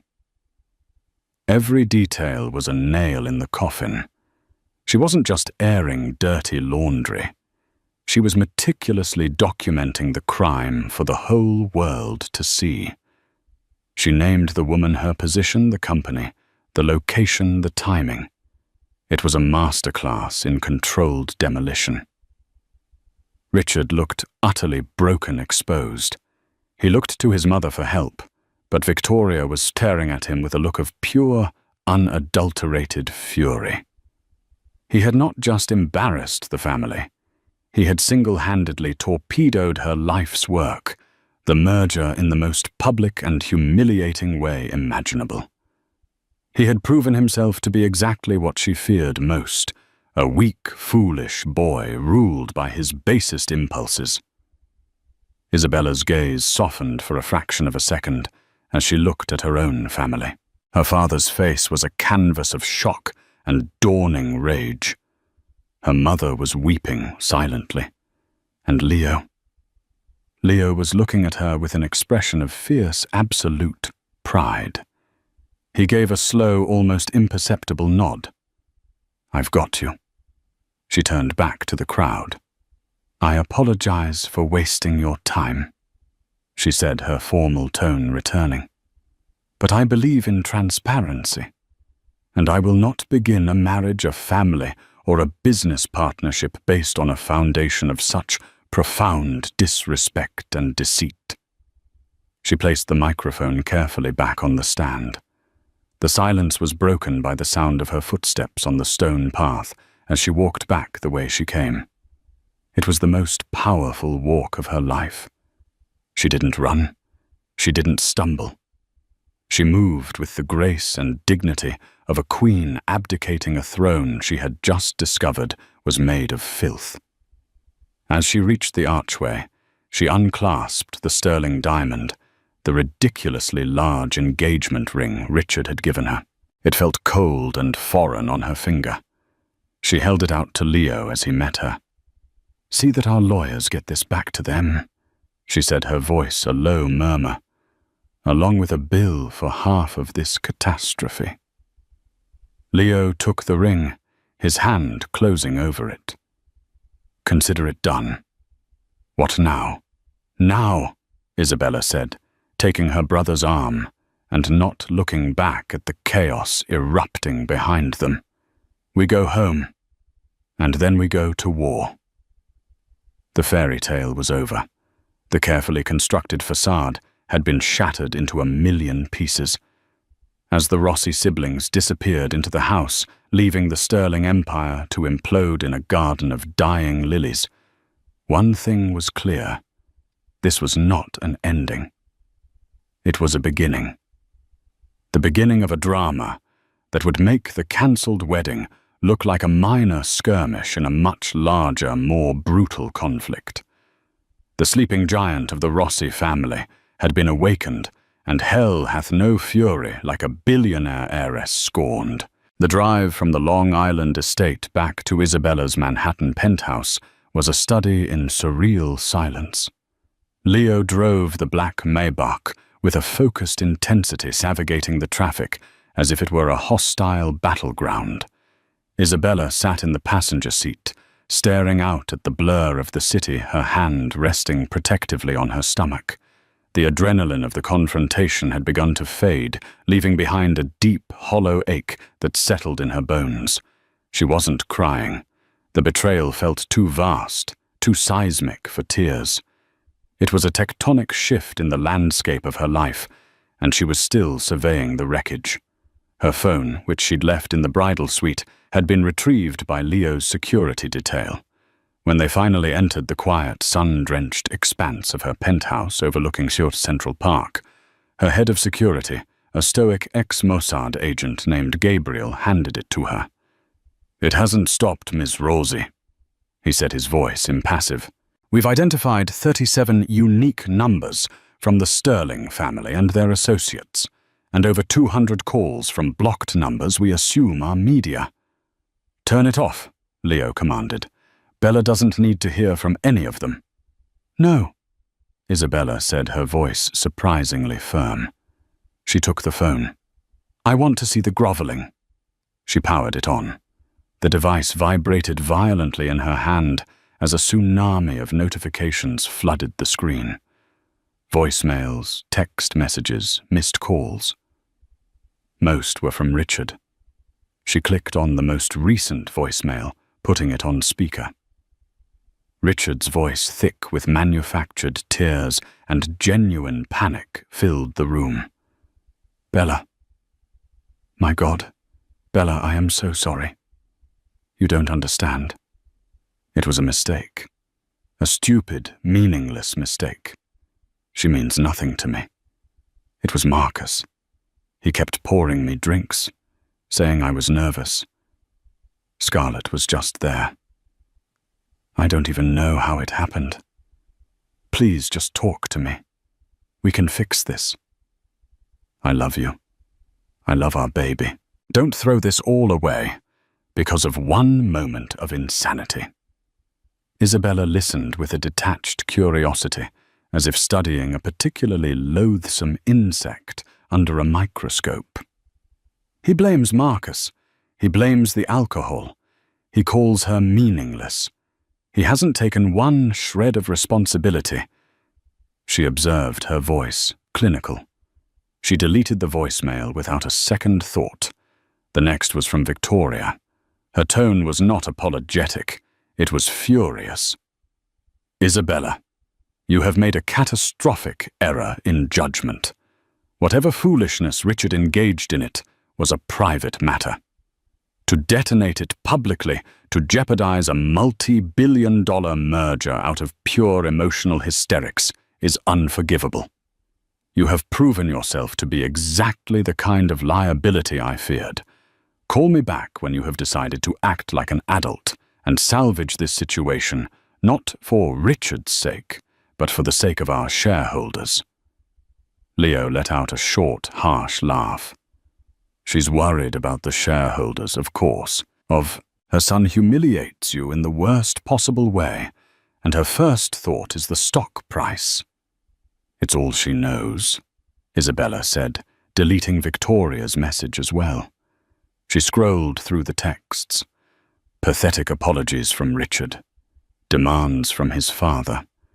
Even a bizarrely threatening message from an unknown number that read, "You just made a very powerful enemy, you little bitch." She suspected it was Marcus Thorne. She tossed the phone onto the marble island in her kitchen. "Lawyers," she said to Leo, "get our legal team on a conference call. I want the merger dissolution papers drafted by Monday. I want a press release from Rossi Lifestyle by noon tomorrow, stating our position clearly. I want our PR team to get ahead of this narrative. I am not the hysterical woman. I am the CEO who uncovered a fatal flaw in a potential partner's leadership and acted decisively to protect my company's interests." Leo was already on his phone, his fingers flying across the screen. "Done. I'm calling Marco, then Julia from P. What about the personal side?" "Personal side," Isabella repeated the words as if they were from a foreign language. "There is no personal side anymore. He made it business when he cheated with a company employee. He made it business when he risked our family's name. Victoria made it business when she called me a liability to." The next 48 hours were a blur of calculated strategic warfare. While the Sterlings were in panicked damage control, fielding calls from irate board members and trying to spin a narrative of a troubled emotional bride, the Rossi team launched a surgical PR strike. Their press release was a masterpiece of corporate speak, framing the cancelled wedding and merger as a fundamental divergence in corporate ethics and leadership values discovered at a critical juncture. It never mentioned cheating, but the implication was clear. They were the stable, honorable party, extricating themselves from a toxic partner. The media, smelling blood, went into a frenzy. Paparazzi camped outside Isabella's building and the Sterling Holdings headquarters. Gossip sites published grainy photos of Scarlett Dubois fleeing the wedding venue, her face hidden in shame. Her identity, her job, her social media profiles, everything was dug up and put on public display. She became the digital Scarlet woman torn apart by an anonymous online mob. Isabella felt a flicker of pity for her, but it was quickly extinguished by the memory of Scarlett's defiant smirk in that study. Meanwhile, Leo was dismantling the financial ties that had already begun to bind the two companies. He was ruthless. Joint accounts were frozen. Preliminary integration budgets were clawed back. A penalty clause in the initial merger agreement, one Leo himself had insisted upon covering, breaches of good faith and personal conduct by key principals was invoked. It would cost Sterling Holdings hundreds of millions of dollars. Isabella spent most of her time in her penthouse, a gilded fortress against the storm outside. Her mother Sophia had arrived, bringing with her the scent of home-cooked food and unconditional love. She didn't offer advice or judgment. She simply sat with Isabella, held her hand, and let her be silent when she needed silence and rage when she needed to rage. The rage came on the third day. Isabella was standing in the nursery she had so lovingly designed. It was a serene space of soft creams and gentle greys, with a hand-painted mural of a whimsical forest on one wall. A tiny crib stood assembled in the corner. She ran her hand over the smooth wood, and suddenly the full weight of her loss crashed down on her. It wasn't just the loss of a husband, but the loss of a dream of the family she thought she was building for her child. She let out a guttural sob, a sound of pure animal pain. And then she began to dismantle the room. She didn't break anything. Her actions were deliberate, methodical. She folded the tiny clothes and placed them back in their boxes. She took down the mobile of soft, felted stars. She pushed the crib against the wall. She was erasing Richard, erasing the future they were supposed to have, clearing the space for a new one she would have to build alone. Later that evening, Leo came to her apartment. He found her in the now barren nursery, sitting in the rocking chair, staring at the blank space where the crib had been. "The market's open today," he said, softly, leaning against the doorframe. Isabella didn't turn. How bad was it? Worse than we thought. For them, Leo clarified. Sterling Holdings dropped 17% at the opening bell. The financial press is calling it the Sterling implosion. Our stock, on the other hand, is up 3%. The narrative is holding we're seen as the strong, stable ones who dodged a bullet. A grim satisfaction settled over her. Good. There's more, Leo said, his tone shifting. Something's not right. The penalty clause I invoked. Sterling's lawyers are fighting it, which is expected.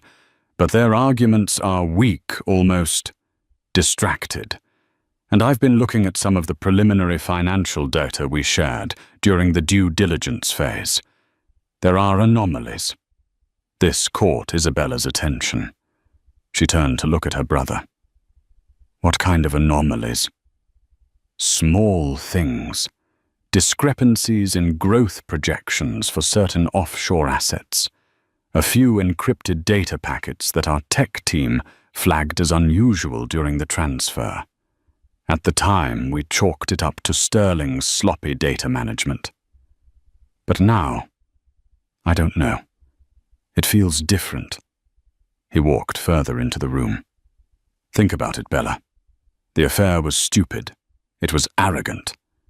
But the timing, on the morning of the wedding at the venue itself, it's almost too perfect, too self-destructive. Richard is weak and entitled, but is he suicidal? A new thought, cold and sharp, cut through Isabella's grief. Leo was right. The sheer brazen stupidity of Richard's actions was hard to reconcile. It was a level of recklessness that bordered on the theatrical. "What are you suggesting?" she asked. "I'm suggesting," Leo said, his eyes narrowing, "that maybe the affair wasn't the main event. Maybe it was a distraction, a smokescreen designed to cause exactly this kind of chaos. The question is, what was it meant to hide? The world, which had just been shattered, shifted again.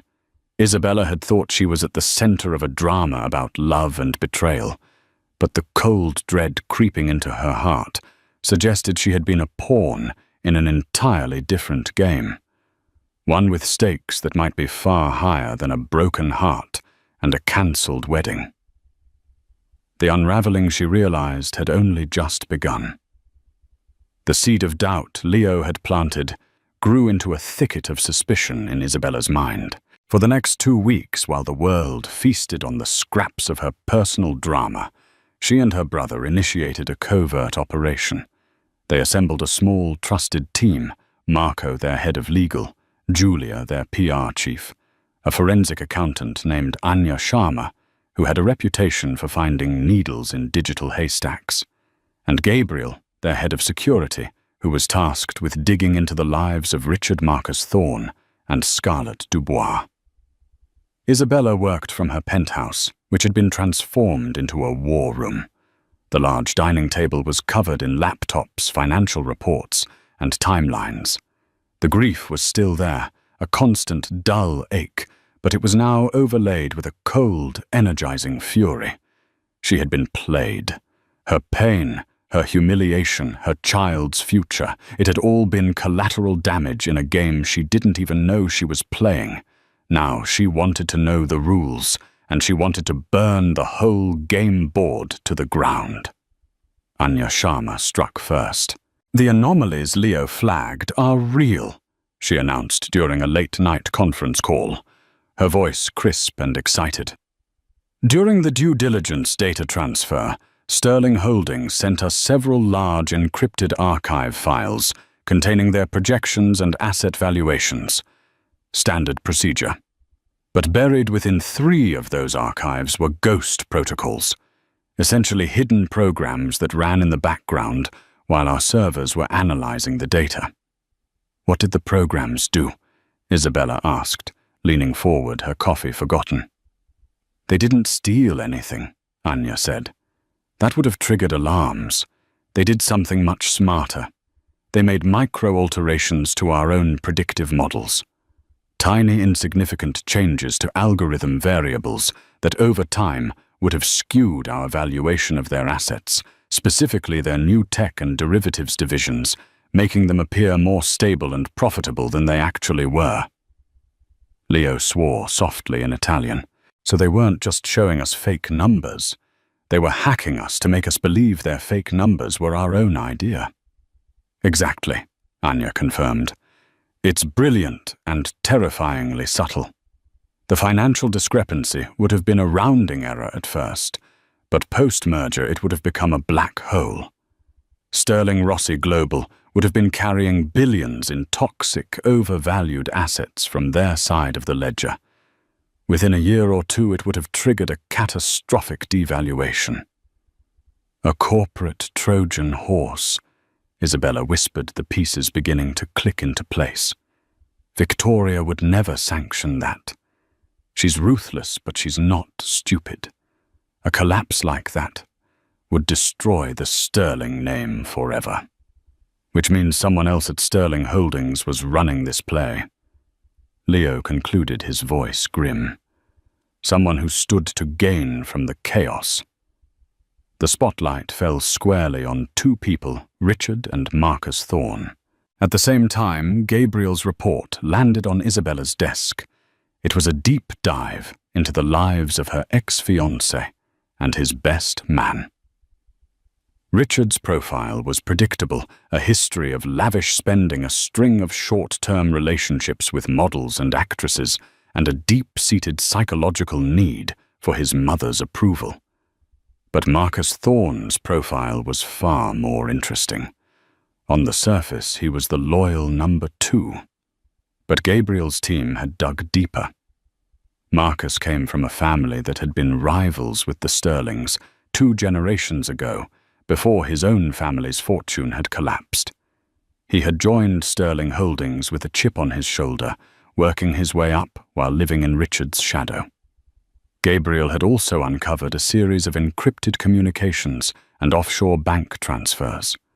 Marcus was living far beyond his declared salary, and the money trail led to a holding company registered in the Cayman Islands. The final piece of the puzzle was Scarlett Dubois. Gabriel's team found that she wasn't just a random ambitious analyst. Her university tuition had been paid for by an anonymous scholarship fund. A fund that Gabriel, through painstaking digital forensics, traced back to the same Cayman Islands holding company that was financing Marcus Thorne. He's been cultivating her for years, Isabella breathed, staring at the interconnected lines she had drawn on a whiteboard. She was his asset. He placed her inside the company, probably instructed her to get close to Richard, knowing Richard's weakness for a pretty face and a bit of ego stroking. "It's a classic intelligence operation," Gabriel stated. "Thorne is the handler, Dubois is the honey trap." The full horrifying picture began to emerge. This was Marcus Thorne's endgame. He wasn't Richard's friend. He was his nemesis, playing a long, patient game of revenge and ambition. "So here's the play," Leo said, pacing the room, piecing it together. Marcus plants the Trojan horse in the merger data. He knows it will eventually cripple the new company, but that's not enough. He wants to take over. He needs to discredit the Sterling leadership, namely Richard, and cause a crisis that sends the stock price plummeting. "The affair," Isabella finished, her voice laced with ice. "It was the perfect catalyst. He goads Richard, who is already a willing fool, into a situation he knows Richard can't resist. He makes sure it happens at the most public, most damaging time possible. He wanted me to find them. He wanted the public explosion. It wasn't just about stopping the merger. It was about cratering Sterling Holdings' value." "So he could trigger a hostile takeover," Anya added. "With the stock in freefall, the company would be vulnerable. He and his backers, whoever is behind that Cayman account, could swoop in and buy up a controlling interest for pennies on the dollar. He gets his revenge on the Sterlings. He gets the company, and he gets to be the hero who rescues it from the ashes." Leo summarized, shaking his head in disbelief at the sheer Machiavellian audacity of the plan. It was all there. The cheating scandal wasn't the story. It was the cover. Isabella's public humiliation had been a meticulously planned strategic move in a corporate coup. The realization didn't lessen her pain, but it transformed it. The grief of a victim was replaced by the cold, calculating rage of a queen who had been used as a pawn in a commoner's coup. "Richard," Isabella said the name, testing it. "Where does he fit? Is he a total idiot, or was he a willing participant?" "I think he's a fool, not a conspirator," Leo reasoned. "Marcus likely sold him a different story. Sow some wild oats before you settle down. Have one last fling." He played on Richard's ego and insecurities. Richard thought he was just being a playboy. He had no idea he was the sacrificial lamb. Isabella stood up and walked to the window looking down at the city lights. They seemed sharper now, colder. She had been betrayed on a level she could scarcely comprehend. Her heart had been broken to create a market opportunity. "They underestimated me," she said, softly, her reflection staring back at her from the dark glass. "They all did. Richard thought I was just a prize. Victoria thought I was an asset. And Marcus thought I was a hysterical woman who would just cry and cancel a wedding." She turned back to the room, her eyes burning with a new fire. "He's right about one thing. I did cancel the wedding. Now I'm going to cancel his entire future." She looked at Leo, at Anya, at Gabriel. "We have the proof of the financial fraud. We have the connection between Marcus and Scarlett. We have the motive. It's time to stop playing defense. It's time to show them what a Rossi does when you threaten our family and our house." The serpent had played his game, but he had made a fatal error. He had attacked the lioness in her own den, and he had forgotten that she had claws of her own. The war for Sterling Holdings was about to enter a new bloody chapter, and Isabella Rossi, the scorned bride, was about to become its unlikely conqueror. Isabella did not move with the speed of a woman seeking vengeance. She moved with the cold, deliberate precision of a master chess player setting up a checkmate. For a week, she did nothing, letting the public narrative solidify. Sterling Holdings continued its slow-motion collapse. The stock had stabilized, but was still down almost 30% from its pre-wedding value. Board members were in open revolt, and Victoria Sterling was fighting a losing battle to maintain control her every move, hampered by the public disgrace of her son. Marcus Thorne, meanwhile, was playing his part perfectly. He was the picture of loyalty, publicly defending the Sterling family, while privately telling key investors and board members that Richard was an unstable liability, and Victoria had lost her touch. He was positioning himself as the only viable successor, the steady hand needed to guide the company through the storm he had created. The first move of Isabella's counterattack was silent and devastating. Through a neutral third-party law firm based in Geneva, Leo, acting on Isabella's instructions, forwarded Anya Sharma's entire forensic report on the Trojan Horse data breach to the Securities and Exchange Commission and the Department of Justice. The report was submitted anonymously, flagged as a whistleblower complaint originating from within Sterling Holdings itself. It detailed the attempted fraud, the ghost protocols, and the potential for massive shareholder deception without once mentioning the Rossi family. 2 days later, federal agents walked into the Sterling Holdings headquarters in Midtown with a warrant. They seized servers, computers, and files. The raid made national news, sending a fresh shockwave of panic through the investment community. The stock, which had been limping, now nosedived into a catastrophic freefall. The narrative was no longer about a cheating fiancé. It was about systemic, high-level corporate fraud. Victoria and Richard were blindsided. They had been so focused on the personal scandal that they had no idea a financial guillotine was hanging over their heads. Isabella's second move was targeted at Marcus Thorne himself. While the federal investigation paralyzed the company, Gabriel delivered a dossier to her. It contained irrefutable proof of the offshore account, the payments to Scarlett Dubois, and the crown jewel, a secretly recorded audio file. Gabriel's team had managed to recover a conversation between Marcus and one of his co-conspirators, a disgruntled board member from a cloud backup. In the recording, Marcus laid out his entire plan. The sabotage of the merger, the use of the affair to spook the filly, his disgusting term for Isabella, and his strategy to trigger a hostile takeover using funds from their Cayman Islands entity. Isabella didn't leak the audio. That would be too simple, too chaotic. She decided to deliver the blow herself. She requested a meeting with the Sterling Holdings Board of Directors.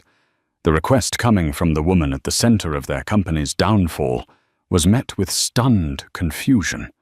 But her family was still a major player in the global market, and refusing her would look weak. They agreed, holding the meeting in their cavernous, wood-paneled boardroom, the very heart of the Sterling Empire. Isabella walked into that room, not as a victim, but as a conqueror. She was dressed in a sharply tailored crimson suit, the color of power and blood. She was visibly pregnant, a silent testament to the personal cost of the drama, but her demeanor was pure steel.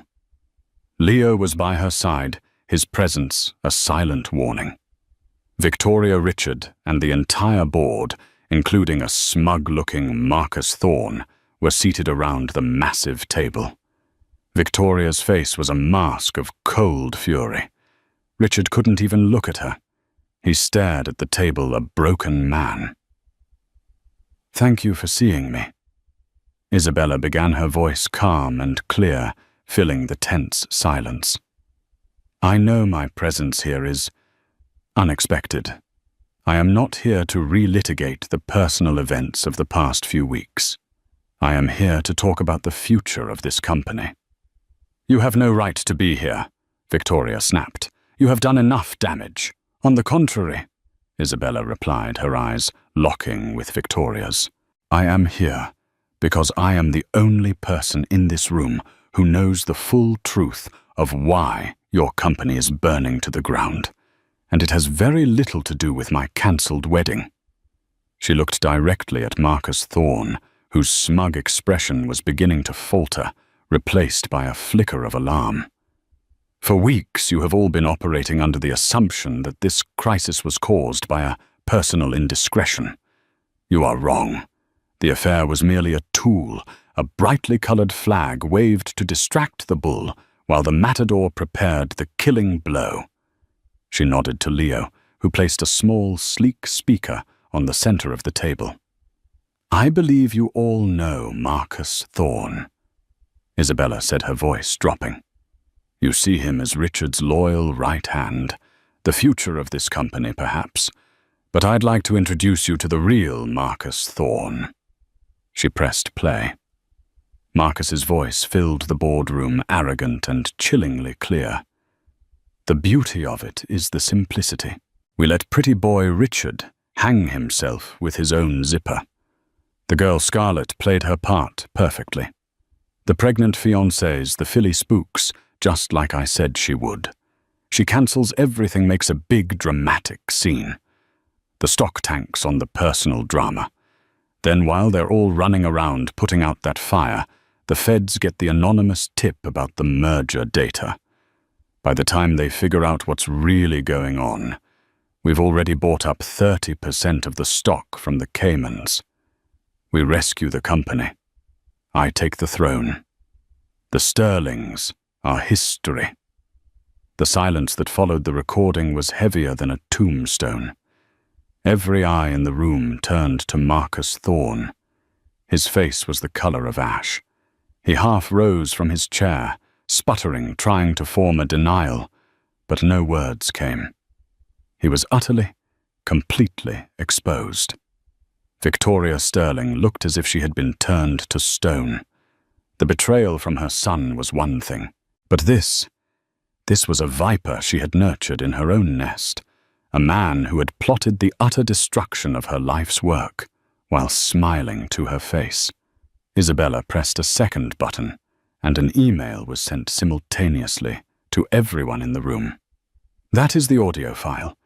You will also now have a full dossier detailing Mr. Thorne's offshore accounts, his conspiracy with certain members of this board, and his long-term cultivation of Scarlett Dubois as a corporate espionage asset. I have taken the liberty of forwarding this entire package to the lead investigator at the SEC. I believe they will find it very illuminating." Marcus Thorne sank back into his chair. A dead man walking. His career was over. His freedom was next. Isabella finally allowed her gaze to fall upon Richard. He was staring at her, his eyes filled with a desperate, pathetic plea for a forgiveness he would never receive.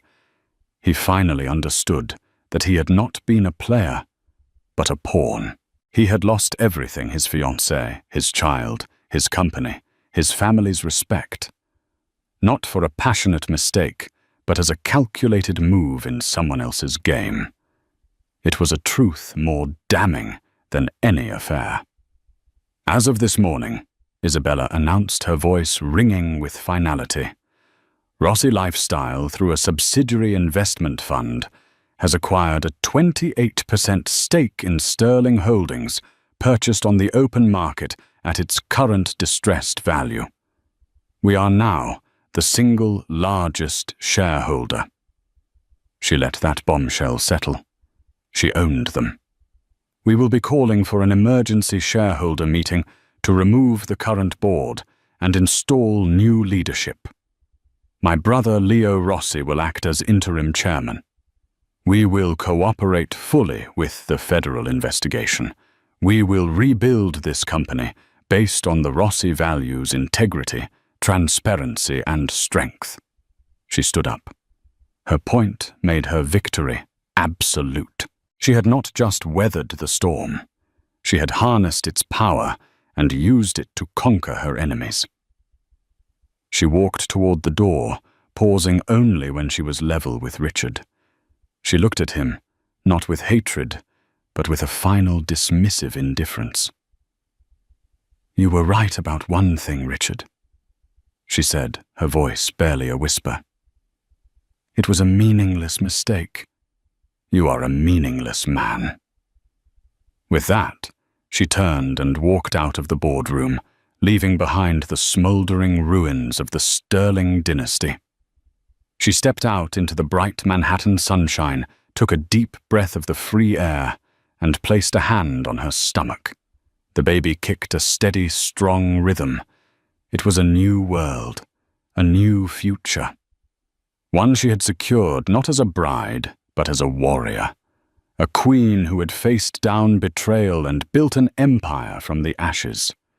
And so the fairy tale wedding ended not with a kiss, but with a hostile takeover. Isabella Rossi walked away from the wreckage, not as a heartbroken victim, but as a triumphant queen who had turned the deepest betrayal of her life into her greatest victory. She proved that the strongest empires aren't built on contracts and mergers, but on unbreakable integrity and the fierce, unyielding power of a woman determined to protect her own. Her story is a powerful reminder that sometimes the most devastating endings are merely the foundation for glorious new beginnings. What would you have done in Isabella's shoes? Could you find the strength to not only walk away, but to fight back and win? Let us know your thoughts in the comments below. If this story of resilience, justice, and ultimate empowerment resonated with you, please hit that like button. Share it with someone who needs to hear it, and make sure you subscribe to our channel for more real-life dramas that will keep you on the edge of your seat. Thank you for listening.